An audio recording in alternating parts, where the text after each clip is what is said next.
podcast Intersection, le rendez-vous des passionnés de technologie et de leur impact sur la société d'aujourd'hui et de demain. Bon matin, Jonathan.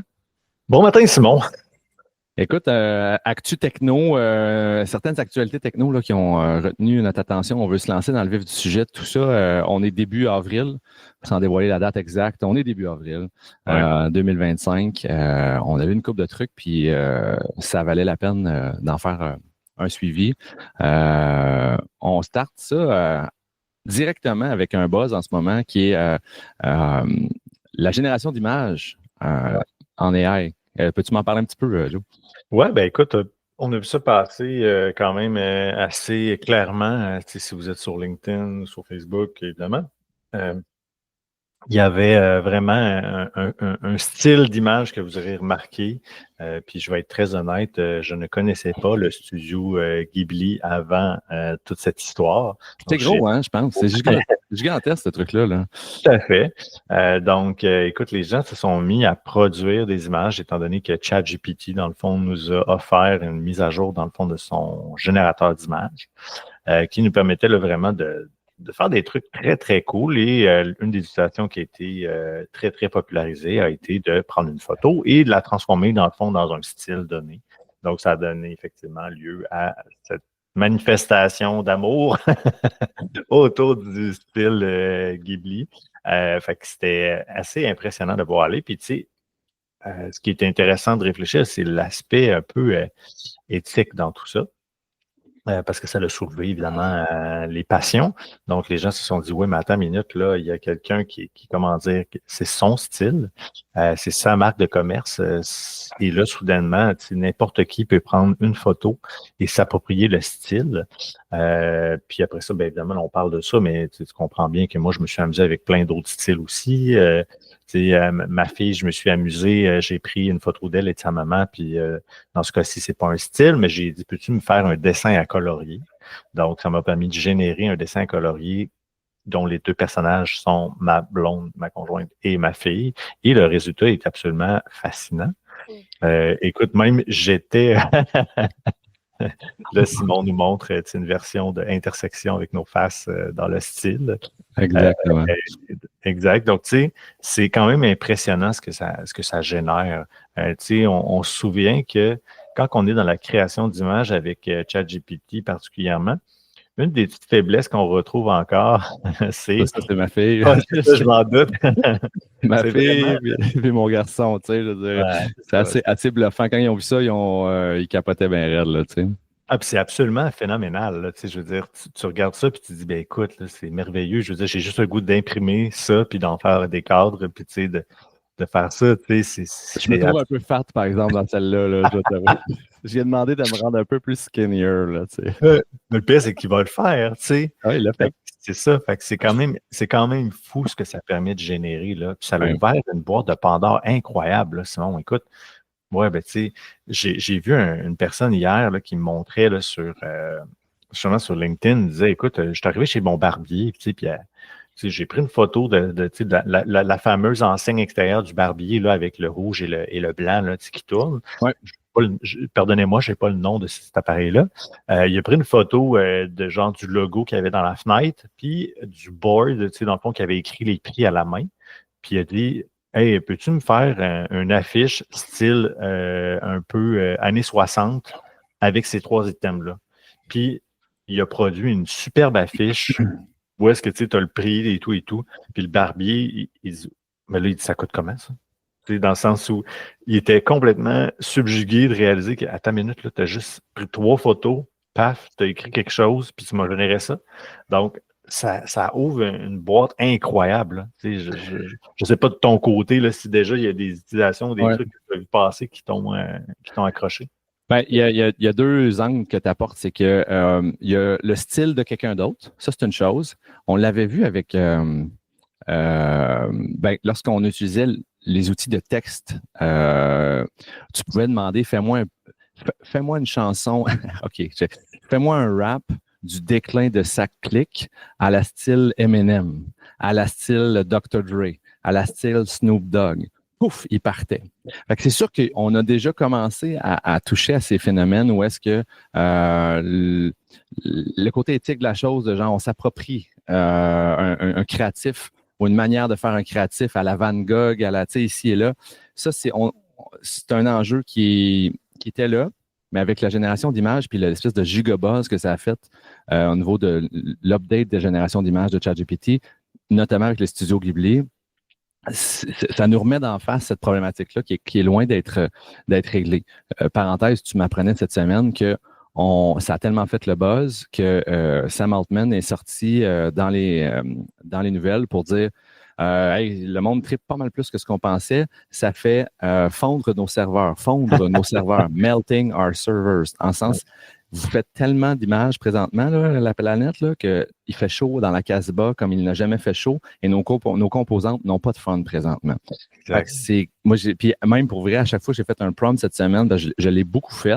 Je me sentais mal, j'avais l'impression de tuer une grenouille dans un petit cric à quelque part là, qui chillait, là, tu sais. Ouais. Ça, c'est une autre affaire. Il y a le côté pas plagiat, mais on s'approprie le style de quelqu'un d'autre. Puis il y a le côté, t'évoques du barbershop qui est à cette heure maintenant, si tu promptes la bonne affaire, tu t'improvises.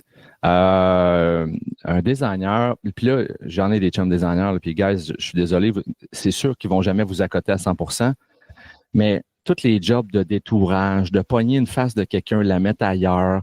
OK, j'ai une photo, il fait gris, je veux du soleil, mets-y une couronne sur la tête. C'est là. C'est très simple. N'importe qui peut faire ça. Écoute, pense au monde publicitaire. Moi, j'ai vu passer aussi, encore une fois, sur LinkedIn, des gens qui montraient, écoute, on a fait des photoshoots professionnels de produits qui ont coûté des milliers de dollars.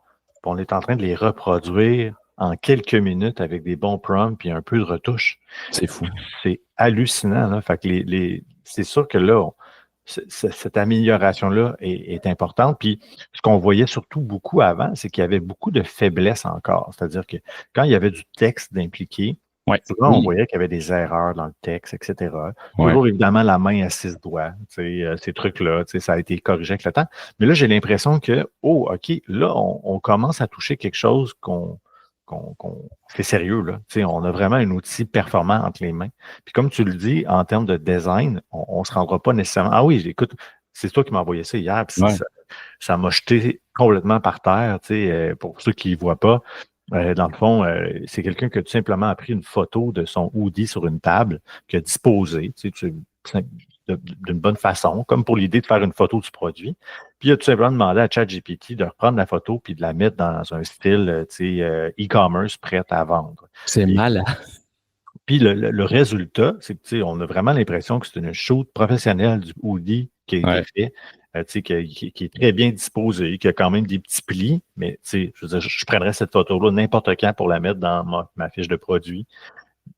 C'est fou raide, là. Je ne serais pas gêné non plus. J'ai eu la même réflexion. Je me suis dit, je ne serais pas gêné de montrer ça. Parce que, anyway, quand tu achètes, si j'achète un morceau de linge sur maisonsimons.ca, simons.ca, ça va avoir été un photoshoot, puis tout ça, ça va avoir été full retouché. C'est sûr que ce que je vais recevoir ne sera pas exactement, mais on va s'approcher de la réalité. Mais c'est exactement ça qu'on voit présentement, là. Mais c'est intéressant, puis j'ai oublié de le montrer. Je m'étais dit, puis je donne l'idée aux gens, je me suis dit, je vais montrer ça à ma blonde puis à sa fille qui vendent du linge Marketplace.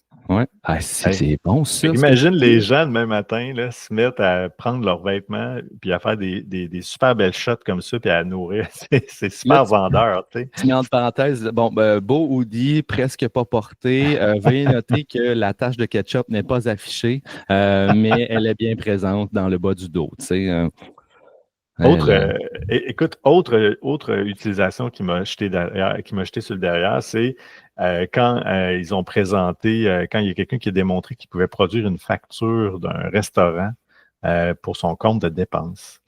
Donc, la personne, ce qu'elle a fait, c'est qu'elle a utilisé ChatGPT, elle a dit, peux-tu me produire une facture de tel restaurant, les items suivants et le montant total? Ah ben, et ça marche. dans le sens où il a produit une facture. Fait que là, moi, je me suis tout de suite emparé de ça, puis j'ai publié ça. Puis effectivement, il manque les numéros de TPS, les ci, les ça, puis on pourrait valider, effectivement, est-ce que ça a bien été produit, tout, mais on s'entend que, Personne check ça. Ben non, c'est de la job, là, mais est-ce que ça ouvre? Attends une minute, là, moi, je suis assis chez Revenu Québec, puis je me dis, et la laille, sérieusement, c'est pas rien, là. Ça veut dire que là, le papier virtuel qu'on dit, c'est beau, on l'accepte, ça vient d'ouvrir une boîte de Pandore comme quoi. Mais ça veut dire qu'à l'inverse, demain matin, il va falloir qu'il n'y ait plus personne qui fasse manuellement une vérification des choses.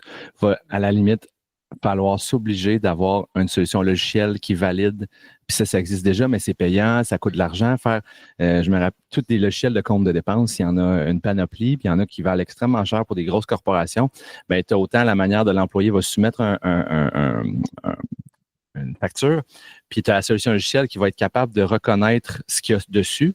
J'ose croire qu'il va falloir demain matin s'assurer que la reconnaissance reconnaisse pas juste ce qui est écrit, mais qu'il fasse une validation de la truthness, la vérité des chiffres qui sont là pour dire, OK, ça c'est fake, là, cet employé-là m'a fourni quelque chose de faux aussi. Fait que ça va peut-être amener une obligation d'avoir des logiciels qui vont faire de la validation de la fraude potentielle là-dessus. C'est un autre c'est un autre trail qu'on prend là, mais c'est vrai. Tu as bien raison, j'avais pas vu ça, ce use case-là. Fait que c'est comme tu le dis, là, ça ouvre une nécessité de réinnover sur un paquet de facteurs. Est-ce que justement, comme tu le dis, on doit se retrouver dans une situation où, tout à l'heure, on n'a pas le choix de connecter, dans le fond, tous les systèmes bancaires parce qu'il va falloir aller plus loin qu'une validation sur un bout de papier. Ouais. Mais entre toi et moi, là, ça va être long là, avant de se rendre là. Mm-hmm. Oui, c'est ça. Il va y avoir un gap de potentiel problématique où il y a un gap de fraude potentielle, là, il y a une fenêtre là, qui s'ouvre pour faire beaucoup de fraude présentement. Là. Clairement, puis ça, c'est ce qu'on a vu à date. Là. Ouais. C'est ce qu'on pense. Il y a bien des gens qui ont trouvé des idées très, très créatives qui n'ont pas encore été présentées sur la place publique parce que justement, ils se gardent un peu le loisir de le garder pour eux autres. De garder leur bonne idée, tu sais. Fait que c'est fou complètement. Je voyais aussi un truc passer au niveau de créer du packaging. Donc, il demandait à ChatGPT de créer pour lui le design d'une boîte de packaging. Donc, quand tu vois une boîte pour emballer, je ne sais pas, un produit spécifique, et prenons pour exemple une manette de PlayStation, je vais envoyer ça dans une belle boîte. J'ai la boîte à créer. Tu peux demander à ChatGPT au niveau de l'outil génératif de te créer une image 2D du schéma de la boîte qui va pouvoir ensuite être envoyée à l'imprimeur pour faire son impression. Un autre use case là, que j'ai vu passer à ce niveau-là. On vient donc de franchir un cap là, parce que, tu sais, il était possible de faire de la génération d'images s'il n'était pas parfait. Là, avec ce qui vient de sortir au niveau de cette update-là de ChatGPT, on vient de pogner une coche incroyable de plus. Encore là, tout ça m'amène à dire assez rapidement, quelque chose qui est fait par un humain artisanalement va devenir une denrée payante, chère, très rare, de laquelle on va être capable d'en faire la promotion et sortir de la masse. Parce que là, tu viens de donner un outil là, à l'ensemble de la planète pour faire de la job qui était faite par des corps de métier professionnels énormes, par plein de corps de professionnels.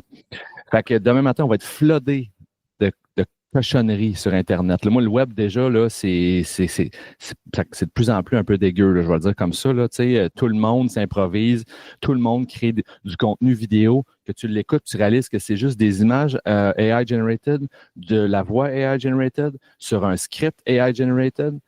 Tout ça mis dans une poutine, ils mettent ça sur Make, puis ils font tout rouler ça tout seul, puis ils pèsent sur un piton, puis il y a des vidéos qui se font à toutes les 2 heures. Ça en est polluant, vraiment. Totalement, tu as bien raison. Ouais. Une autre affaire, tu sais, dans le monde de l'IA qui m'a, tu sais, avec justement cette révolution-là, c'est tout le concept de reverse prompting. Je ne sais pas si tu es familier avec ça. C'est que tu pars d'une image puis tu essaies de trouver c'était quoi qui a été utilisé pour le faire sortir? De n'importe quoi, finalement, quand tu réfléchis à ça. Mais oui, par rapport à une image, c'est c'est vraiment puissant.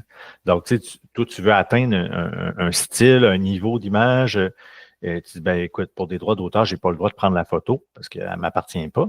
Mais je vais mettre la photo, puis je vais demander à ChatGPT qu'est-ce que je devrais te dicter, qu'est-ce que je devrais te donner comme prompt pour être capable de reproduire fidèlement le plus possible cette image. Wow. Et il va te fournir le prompt, dans le fond, qui va te permettre de le faire de façon très, très impressionnante. Ce ne sera pas parfait, parce qu'évidemment, on va sentir quand même la nuance, mais après ça, on peut travailler avec d'autres outils aussi, puis se rapprocher vraiment de la réalité. Là. Fait que le reverse prompting, avec le principe que maintenant, on se retrouve avec l'imagerie qui est comme tu dis, une coche surélevée, ce sont des outils extrêmement puissants, extrêmement puissants. Moi, ce que tu viens de dire là, c'est sûr, je me mets là-dessus après notre podcast pour essayer de reverse prompter des trucs, parce qu'en effet, l'être humain veut un shortcut pour tout, là. Hein? Oui. Tu arrives dans une rue, là, puis là, il y a un petit shortcut qui te permet de couper 100 mètres, c'est sûr qu'on le prend. Mais là, demain matin, je suis capable de peinturer la Joconde en faisant un prompt qui a de l'allure. Ben, c'est sûr, tout le monde va se garrocher, tout le monde va vouloir l'essayer. OK. Vraiment intéressant, je te dis, c'est vraiment très, très impressionnant les derniers moments. Puis, tu sais, je pense qu'ils ont actuellement un roadmap très complet là, sur des nouvelles améliorations qui vont être apportées à l'outil. Puis autant on le disait, hey, c'est de la tech qui est en train de révolutionner un peu la vie en général. Oui. Et, je pense que là, on le réalise par ce genre de petits développements-là qui arrivent aujourd'hui, qui sont juste, je pense, la pointe de l'iceberg. Là. Totalement. On va clairement continuer de vous en parler, ça c'est sûr. Ça nous fait un bon segue pour notre prochain sujet, toujours un peu dans l'intelligence artificielle. On apprenait il y a quelques semaines qu'au niveau des palais ministériels québécois, il y avait c'est un arrêt ministériel, il me semble c'est ça le terme. Bref, un document qui venait baliser l'utilisation de l'intelligence artificielle, des outils d'intelligence artificielle génératifs au sein de l'appareil gouvernemental. Je m'explique. On a notamment vu DeepSeek sortir dans les derniers mois. DeepSeek étant l'outil d'intelligence artificielle à la ChatGPT chinois, open source. Donc, c'est comme Chinese guys qui réussissent, qui en font un. Puis au lieu de faire ça une corporation privée, puis tout ça, non, tu sais, voici le code, guys, faites ce que vous en voulez. Encore là, il y a sûrement certains risques. Ça ne va sans rappeler toute la mouvance de TikTok qui est ultimement chinoise derrière aussi, puis que tout le monde utilise abondamment. Cela étant dit, le gouvernement a regardé ça, puis a décidé d'interdire l'utilisation, pour l'instant du moins, des DeepSeek de ce monde, mais de ce que j'en comprenais, c'est pas mal tous les outils génératifs au sein de son appareil gouvernemental. Donc, un employé qui a ses fesses dans un ministère ne peut pas dire « Hey, moi, aujourd'hui, j'aimerais ça, comme je le fais dans ma vie personnelle, j'aimerais ça aller me chercher un petit assistant qui viendrait m'aider juste comme à bouncer des idées sur un projet que j'ai présentement. »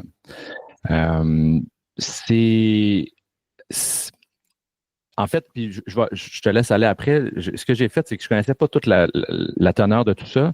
J'ai pris plein de sources, que ce soit des articles, que ce soit le fameux décret, l'arrêt ministériel. J'ai tout garoché ça dans Notebook LM, qui est un outil de Google. Puis j'ai dit, voici tout un topo du sujet. Crée-moi un podcast où est-ce que je vais écouter le résumé de tout ce qui s'est passé. Fait que je me suis tapé un 10 minutes de digest de tout ça. Puis ce que j'apprenais, c'est que il y a eu un projet pilote l'an passé. Parce que ChatGPT, si on parle de 2021, là, ça commence à faire un petit bout que ça existe. Là. Ils sont au vent de ça. Il y a eu un projet pilote l'année passée qu'ils ont fait au sein du gouvernement du Québec qui n'a pas été concluant. Il n'a pas été concluant. Puis les seules choses qu'on peut savoir, que moi j'ai trouvées, c'est que il y avait des enjeux de sécurité des données, confidentialité. Ils ont soulevé beaucoup d'enjeux à ce niveau-là, d'où l'arrêt ministériel qui a été fait dernièrement. Donc, il y a quand même eu un effort de faire un test l'année passée pour dire là, on va juste stopper ça pour l'instant. Étais-tu au courant de cette espèce de test-là qu'ils ont fait l'année passée, Joe? Non, je sais pas que c'était l'an passé, mais je m'imaginais qu'il avait déjà commencé effectivement à faire des pilotes à l'interne. Ouais. Ouais. Moi, ça m'a amené quand même à me dire, ben, même moi, le premier, faudrait que je fasse extrêmement attention à ce que je mets à ce que je déverse, à ce que je téléverse dans ces outils-là. Mais ça sonne comme, ils l'ont mis dans les mains de certains utilisateurs dans un mode de test. Ils ont fait un test en vase clos un peu avec certains users, certains employés du gouvernement. Puis, au terme de ça, ils ont vu potentiellement que il était facile de mettre des données confidentielles du gouvernement là-dedans pour se faire aider. Puis que potentiellement les users, puis là, c'est moi qui extrapole, je ne sais pas, mais potentiellement les users, les employés, ont mis des affaires là-dedans, puis les autres, ils ont comme fait, hey, là, ça peut partir en couille assez vite, les amis, tu sais. Fait que, ton take là-dessus, Joe? Je suis encore full mitigé, dans le sens où, tu sais, à quelque part, oui, il y a beaucoup de choses dans ce que tu dis qui m'interpellent. La première, c'est le principe que tu le veuilles ou non, tes gens vont l'utiliser pareil. Je veux dire, j'ai un téléphone mobile à côté de moi. Je veux dire, si je travaille au gouvernement et que je veux faire de quoi, il n'y a rien qui m'empêche d'utiliser mon compte personnel pour réaliser des affaires. Mm-hmm. Je n'aurai pas de cassette, je connais des gens, puis je t'annonce que c'est exactement ce qu'ils font. Mais oui, tu devais d'abord, tu utilises ton cell side, là, perso, puis... Fait que, tu sais, moi, je pense que le besoin à la base de ça, c'est un besoin de formation. Donc, de dire, oui, ça, c'est arrivé, bien là, massivement, il faut qu'on instruise et qu'on forme notre appareil, puis on dit, bien, voici un usage qui est intelligent, il y a un usage à proscrire, et pourquoi? Puis, de se dire que c'est certain que ça va pas être parfait, puis il va en arriver des erreurs. Tu sais, des fois, quand j'entends ça, tu sais, j'ai l'impression de me retrouver quand Internet est arrivé, puis que mes grands-parents regardaient ça, puis ils disaient, ah ouais, mais attention là-dessus, sur Internet, c'est dangereux. Tu comprends? Oui, l'IA, tu sais, c'est majeur et tout, mais en même temps, moi, ce qui m'énerve là-dedans, c'est que, tu sais, on ralentit le potentiel qu'on a d'utiliser ces outils-là pour améliorer, dans le fond, notre condition. Ça m'agace particulièrement. Tu sais, tu dis, ben c'est ça. Québec freine l'utilisation d'IA générative, ben, mais Québec se freine aussi. Tu sais. Mm-hmm. Dans le sens où je trouve que, tu sais, si on regarde, on prend un pas de recul, puis on regarde qu'est-ce qu'on fait au Québec en termes de tech au niveau de l'appareil gouvernemental et tout ça. Tu sais, moi, ce qui me fâche, c'est que j'ai l'impression qu'il y a un bassin de talent incroyable. La preuve, c'est qu'il y a beaucoup de gens de la tech qui travaillent sur des entreprises étrangères, américaines, etc. Et qu'ici, quand on regarde ce qu'on livre, on se dit, Caroline, il me semble qu'il y a tellement un fossé incroyable entre les deux. Là, tu sais. Je trouve je sais pas, je trouve qu'on manque un peu de guts, tu sais, puis de se dire, oui, tu sais, écoute, l'IA, encadrons-le. Puis je pense que comme tout le monde, tu sais, en France, ils l'embrassent, l'IA, tu sais, ils travaillent là-dessus, puis assurément, ils ont des enjeux de sécurité, puis de données, etc. Comme il y en a chez nos voisins américains, mais ça, c'est une autre histoire. Eux autres, je pense qu'ils ont bien d'autres problèmes. Mm-hmm. Mais tu sais, c'est ça qui me titille. Tu sais. C'est peut-être parce que dans la vie, je suis un gars d'action puis que j'aime que les choses avancent. Tu sais, mais je me dis, Caroline, il me semble que là, ce qui était cool avec l'IA, c'est que ça ramenait tout le monde à la case départ. Tu sais. Puis là, nous, la décision qu'on prend, c'est on reste dans le bloc. Tu sais. Mm-hmm. Puis, d'un autre côté, on dit à nos entrepreneurs, voici le nouveau budget du Québec, voici la réforme des programmes, dont le fameux crédit d'impôt pour le développement des affaires électroniques. Puis, on va prioriser les projets qui vont présenter l'intelligence artificielle. Et puis, parenthèse, mon day-to-day job, c'est d'accompagner des entrepreneurs. Puis, une grosse partie de leur tâche, c'est de trouver des subventions, trouver du financement, ces entrepreneurs-là. Puis, qu'est-ce qu'il y a le buzz présentement pour aller chercher du financement? C'est dès que tu dis que tu as de la grosse innovation, qu'il y a de l'intelligence artificielle, que tu prouves que ça a un réel impact, puis tout ça, mais que tu es capable de t'abonner avec ces outils-là, puis de les utiliser dans un business model qui a du sens, puis qui va générer de la valeur pour le Québec. Les paliers gouvernementaux, ils déplient le cash à côté. Là. Tu vas passer devant plein d'autres qui ne le font pas. Mais là, ce que je trouvais super important de ce que tu amenais, c'est que, ah oui, on en fait la promotion, on donne du cash pour des entreprises privées ici au Québec pour l'utiliser. Mais nous autres, on n'est pas badrés de l'utiliser nous-mêmes à l'intérieur du gouvernement du Québec. Mais moi, ce que j'aime pas, c'est le message que ça envoie. C'est comme si ça disait, ben, tu sais, nous, au gouvernement, c'est sûr qu'on ne va pas jamais prendre de risques. Puis oui, tu sais, je comprends que le risque, c'est quelque chose d'important pour l'appareil gouvernemental, mais en même temps, des fois, on regarde les décisions et on se dit tabarouette, en tout cas. Mais, tu sais, allez-y, les entrepreneurs, faites-vous les dents sur l'IA, tu sais, puis lancez des projets, puis on va vous financer pas. Mais de l'autre côté, nous, tu sais, on va pas le faire. Tu sais, on va regarder qu'est-ce qui se passe et tout. Tu sais, je dois être trop naïf, là. Je dois croire qu'un jour, justement, on pourra peut-être être plus proactif dans la façon dont on veut développer des projets puis essayer de faire avancer notre appareil, que ce soit dans son efficience, particulièrement, parce que je pense que c'est ça qui est question là, aujourd'hui. Là, Ouais. on ne parle pas d'utiliser ChatGPT au gouvernement pour générer des campagnes, des images puis des photos. Là. C'est pas ça qu'on dit. Là.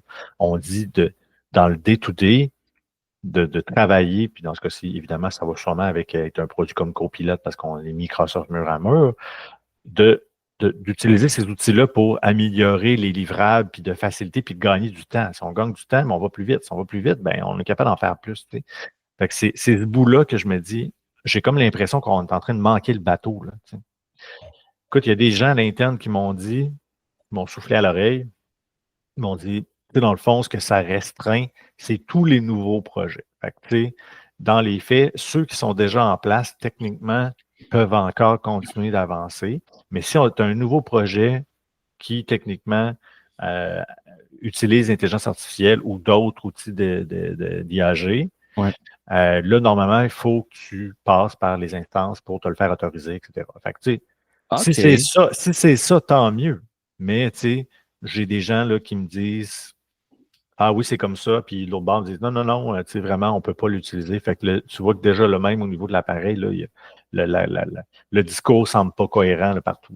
Il y a deux choses, parce que quand j'écoutais le digest là, que j'ai eu de Notebook LM par rapport à diverses sources que j'avais, ça parlait notamment aussi qu'il y a quand même plein de projets qui étaient ongoing, qui utilisaient de l'intelligence artificielle et des projets de revoir un outil interne, un outil pour la population, mettre, je sais pas, certains chatbots intelligents à certains endroits. Je veux dire, ils sont pas caves. Là. Ils essayent. Il y a des projets ongoing pour l'utiliser. Ouais. Si c'est ce que tu parles, c'est que les projets déjà autorisés continuent, puis que les nouveaux, il y a une vigie, une espèce de gate de dire, viens juste nous le montrer pour être certain qu'on est kosher puis que c'est correct, puis tu n'es pas en train d'utiliser open source DeepSeek quand on t'en a se faire défoncer par la Chine par ton projet, là.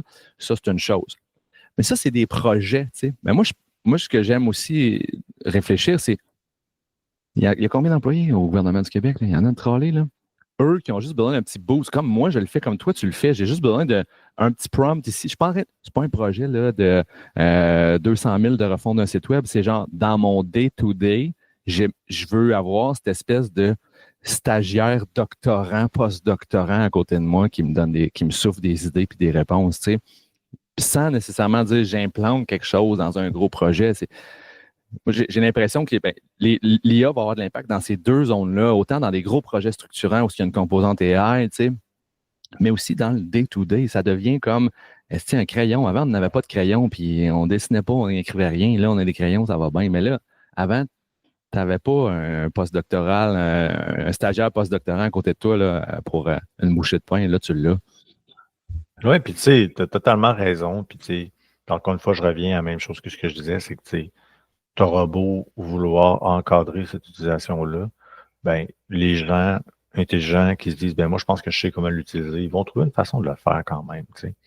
Fait que, en tout cas, Puis, tu sais, moi, ce que j'ai hâte aussi, c'est de voir, un premier livrable concret, là. Tu sais, ça serait intéressant de voir, je dis n'importe quoi, demain matin, il y a un produit, tu sais, pouf, puis le gouvernement, il montre, hey, ben, regardez, on a utilisé un LLM, on a monté ça là-dessus, puis on vient de simplifier la vie là, énormément. Là, ben, peut-être juste, si tu permets, du pouce sur ce que tu dis. Moi, quand j'entendais ça, puis c'est ce que je promptais quand je discutais avec... parce que c'est ce que je t'ai montré cette semaine, j'ai découvert ça cette semaine. Quand tu fais générer un podcast, il y a une nouvelle feature qui est bêta, c'est que tu peux mettre une pause sur le podcast, tu pèses sur « Join », puis là, les deux autres, ils te virent de bord, puis ils disent « Hey, salut! Hey, tu veux nous rajouter quelque chose? » C'est comme si tu étais un invité dans le podcast. Ah non, là, c'est fou. Tu poses ta question à mi-chemin du podcast, là, ils se virent de bord et ils répondent à ta question. Et moi, ma question que j'avais posée, c'est, ça sonne comme rapidement, on va devoir installer des LLM, un peu comme tu dis, de façon, dans le jargon en informatique, on dit on-premise. Ça veut dire fini d'être sur l'info nuagique aux États-Unis, par exemple. On en parlait dans le troisième et dernier sujet. Fini d'utiliser des solutions qui sont sur l'info nuagique ailleurs, qu'on ne contrôle pas nécessairement, puis que Trump, il se veille contre nous autres, il coupe les accès, puis il a accès à tous nos serveurs qui étaient là-bas chez eux. Non, on va mettre des LLM on-premise, desquels on va être un petit peu plus souverain au niveau de nos LLM. Moi, ça serait totalement logique parce qu'en informatique, ça se fait depuis des lunes d'avoir une salle de serveur physique dans un local à quelque part au gouvernement. On a une redondance dans une autre bâtisse, l'autre bord de la rue ou dans une autre ville. Poup, poup. Puis là, nos employés peuvent utiliser un LLM qui est fermé dans notre réseau à nous. Puis tout ce qui rentre là-dedans, on en est maître à bord. Puis, si j'étais dans l'appareil gouvernemental, ce serait le genre de choses auxquelles je penserais assez rapidement pour avoir un certain contrôle.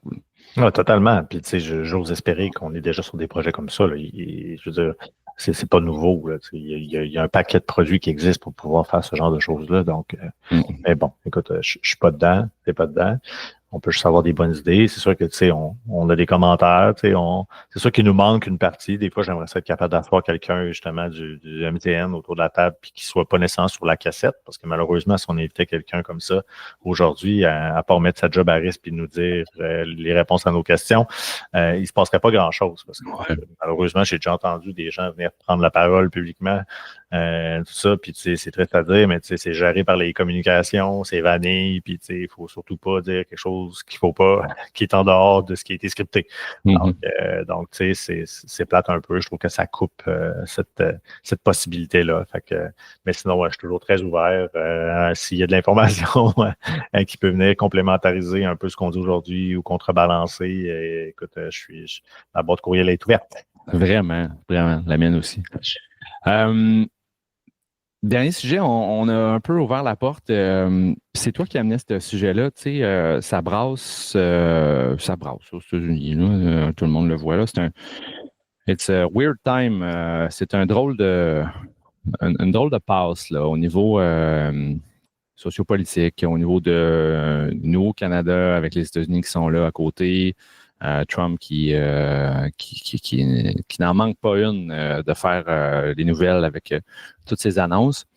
Puis toi, tu amenais un point, être souverain chez nous. Là, présentement, je vois de plus en plus de pubs sur Internet ou à la télé où est-ce que les brands du Québec tirent à profit de genre, tu sais, proudly made ici, c'est fait ici. Bref, si vous nous écoutez et vous n'avez pas embarqué dans le bal, vous avez un brand, là, c'est sûr que vous pouvez jouer cette carte-là en ce moment. Ça va jouer en votre faveur, j'ai l'impression. Mais tu voulais nous amener un peu sur l'aspect de tous ces logiciels qu'on utilise qui sont très Silicon Valley style, États-Unis style, hostés là-bas, créés par du staff là-bas. Est-ce que c'est le temps de se réveiller un peu et d'essayer de faire des switches vers des solutions canadiennes? C'est un peu ça que tu voulais nous amener? Oui, ben écoute, tu sais, la réflexion que j'avais avec ça, c'est que tu sais, actuellement, quand tu regardes au niveau un peu de la guerre qui se fait, la guerre économique, on est vraiment, là, on parle des industries traditionnelles. Tu sais, on parle là, ben l'automobile, l'acier, le bois d'œuvre, etc. Mais clairement, c'est certain que tu sais, du côté américain, on est conscient de l'impact qu'on a au niveau de la tech, software, tu sais, puis de toutes les SaaS et tout ça. Donc, le danger que je vois ultimement, puis je pense que bien d'autres l'ont vu avant moi, c'est que tantôt, on arrive, on dit, bon, ben parfait, on va rajouter une couche à tout ça, puis on va imposer, dans le fond, des tarifs sur les services numériques.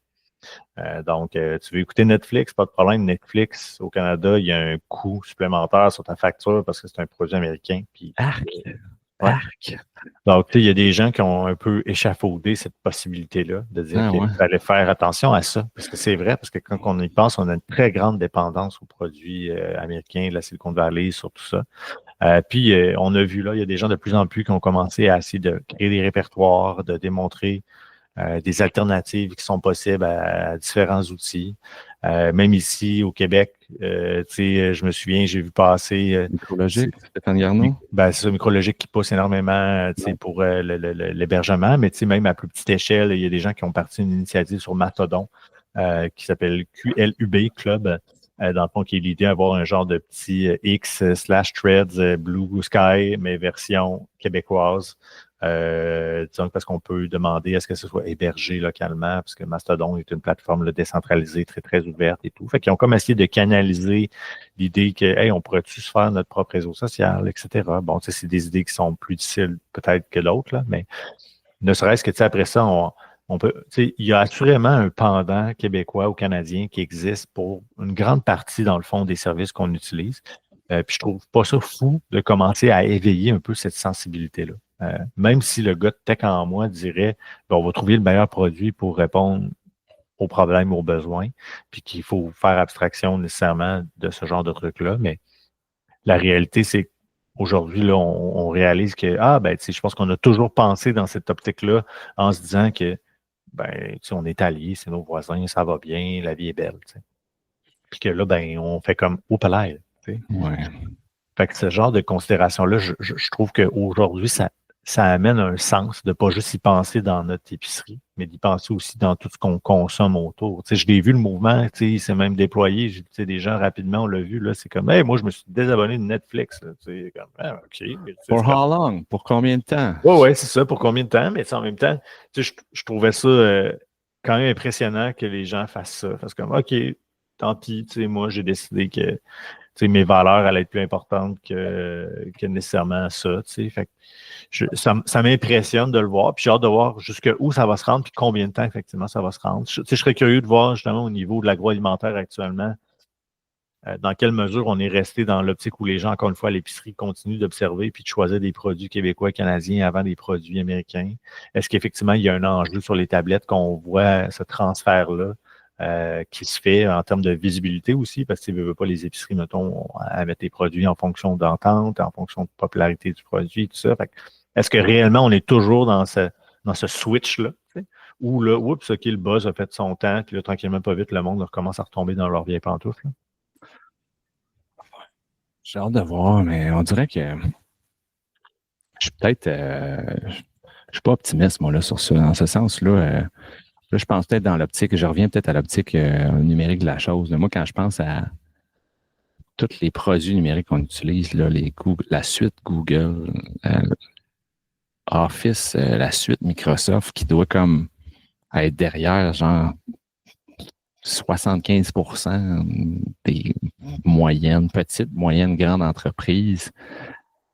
C'est lourd, là, c'est du lourd, là, ça. Là, c'est du lourd. Demain matin, se dire on va créer une solution made in Québec. Peut-être pas made in Québec, là, on s'entend, là, mais peut-être une version plus canadienne. Mais oui, tu as raison. Puis l'exemple que tu donnes, il est excellent. Je veux dire, l'enjeu, c'est on peut pas juste, pour bien faire la job, on pourrait pas dire OK, on va juste prendre une partie des outils qu'on utilise, puis on va se satisfaire de produits canadiens versus des produits américains. Mais les produits core qu'on utilise au quotidien, comme tu le dis, que ce soit Workspace, que ce soit Microsoft, etc., c'est des produits américains. Puis d'un matin, je nous vois mal devenir expert, de se monter tout ça, là, tu sais. Puis oui, il y en a qui vont peut-être dire qu'on pourrait, puis on aurait peut-être le manpower mais d'aller à côté des années de... J'ai de la misère à le voir. Mais les enjeux sont vraiment là, tu as raison. Tu sais, si demain matin, il y a des tarifs sur tout, numériquement parlant, puis... C'est majeur, là, parce que ce que tu viens de dire est encore plus important, parce que, tu sais, au final, quand tu regardes ça, tu dis, justement, notre core d'utilisation en affaires, dans les organisations, c'est un produit américain. C'est Microsoft, c'est Google Workspace. Exact. Fait que, si demain matin, on se retrouve avec des tarifs sur ça, l'impact, là, il est tout aussi important que d'ajouter des tarifs sur les produits de l'acier, la bois d'œuvre et compagnie. Ça va avoir un impact majeur. Puis là, je suis pas expert dans tout ça, mais mettons là, du bois, là, tu sais. Ou je sais pas, on achète, je sais pas, mettons qu'on achète une ressource, une certaine ressource qu'on achète, une ressource matérielle qui est peut-être un minerai ou je sais pas quoi, là, qu'on achète, qu'on fait arriver des États-Unis, qu'on amène ici. Est-ce que les États-Unis, mettons du bois, là, mettons, je sais peut-être, c'est peut-être plus nous autres qui exportent du bois vers les États-Unis, mais encore là, je suis pas expert là-dessus, mais mettons que les États-Unis exportent du bois vers nous. Ils n'exportent peut-être pas partout sur la planète là, du bois. Ils vont peut-être. Le fort pourcentage de l'export d'un matériel physique va être dans les régions très proches, genre nous autres en haut, Mexique en bas, puis peut-être un petit peu par bateau ici et là, mais tu sais, ils vont pas se concentrer à en envoyer genre en Asie tout le temps parce que c'est vraiment loin. Tu sais, ils vont vraiment plus vendre la majeure partie de leurs biens physiques dans les pays qui sont proches. Mais une suite Google ou une suite Microsoft, il n'a pas de frontières, là. Je veux dire, en ce sens où c'est globally used par une majeure partie de la planète. Fait que je vais peut-être trop loin en disant que ça peut avoir un impact, à la limite, vraiment plus gros même que peut-être certaines denrées physiques qui sont vendues peut-être plus proches à proximité. Je m'enligne, je ne suis pas un économiste puis un expert de l'import-export, mais le fait qu'il n'y a pas de frontières dans le numérique fait que ça amène un impact assez global sur les tarifs. C'est ça mon point ici. Vraiment. Puis tu sais, avoir les gens qui sont autour de la table du côté de l'administration américaine, je me demande comment cette discussion-là a déjà été abordée. Là, parce que tu as Elon Musk, tu as des sympathisants qui ont démontré leur appui.